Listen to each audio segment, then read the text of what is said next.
और चलिए बात अगली खबर की। अखिल एकता उद्योग व्यापार मंडल द्वारा 5वां स्थापना दिवस 2 निहरिया स्थित K11 होटल में मनाया गया। कार्यक्रम की अध्यक्षता प्रदेश अध्यक्ष विशाल शर्मा ने करते हुए अपना संबोधन दिया। अपने संबोधन में संगठन द्वारा प्रदेश भर में देश भर में व्यापारी हितों के लिए जो भी कार्य किए गए हैं उनको बताया गया है। उन्होंने कहा कि आगामी 15 अगस्त को एक शाम व्यापारियों के नाम का कार्यक्रम आयोजन किया जाएगा, जिसमें व्यापारियों को इंश्योरेंस पॉलिसी देकर सुरक्षित किया जाएगा।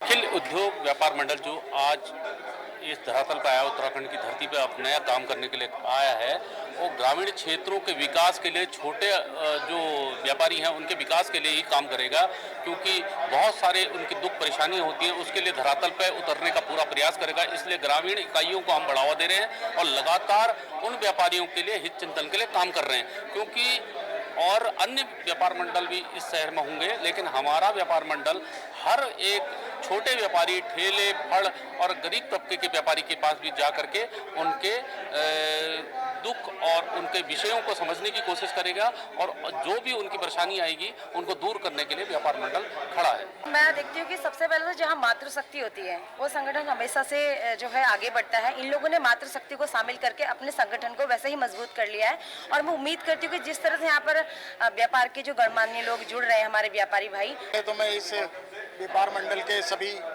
सदस्यों को बधाई देना चाहता हूं जिन्होंने आज ज्वाइन किया है। तो इस व्यापार मंडल की आवश्यकता इसलिए पड़ी क्योंकि शहर में और भी कई सारे व्यापार मंडल हैं, लेकिन आपने कई बार देखा होगा कि सब लोग अपनी अपनी राजनीतिक, व्यापार मंडल कम और राजनीतिक मंच ज़्यादा बन गए। और जब तक आप व्यापारियों की आवाज़ नहीं उठाएंगे तो कोई भी व्यापार मंडल सफल नहीं हो सकता है। तो हम लोगों ने ये सोचा है कि अब हम व्यापारियों के हित के लिए काम करेंगे। जैसे कि सरकार, आप देख रहे हैं कि शहर बढ़ रहा है और चौड़ीकरण भी हो रहा है। मैंने पिछली बार भी आपको बोला था, अगर जो जायज़ है, जो सरकार के जो चौड़ीकरण में दायरे में आते हैं वो तो ठीक है, व्यापारी वहाँ खड़ा है, खुद भी वो अपनी दुकानें तोड़ रहा है।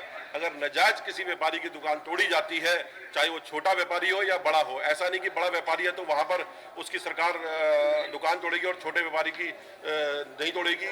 सबके लिए नियम एक जैसे हैं। हमारा संगठन और तमाम व्यापारी हल्द्वानी भाई के किसी के साथ भी उत्पीड़न होता है, आपने जैसा देखा होगा, इस संगठन की तब आवश्यकता पड़ी जब दूसरे संगठन काम नहीं कर रहे हैं। मैं अपने संगठन के माध्यम से, अपनी पूरी टीम के माध्यम से, अगर किसी का उत्पीड़न होता है तो हम 24/7 उसके साथ खड़े हैं।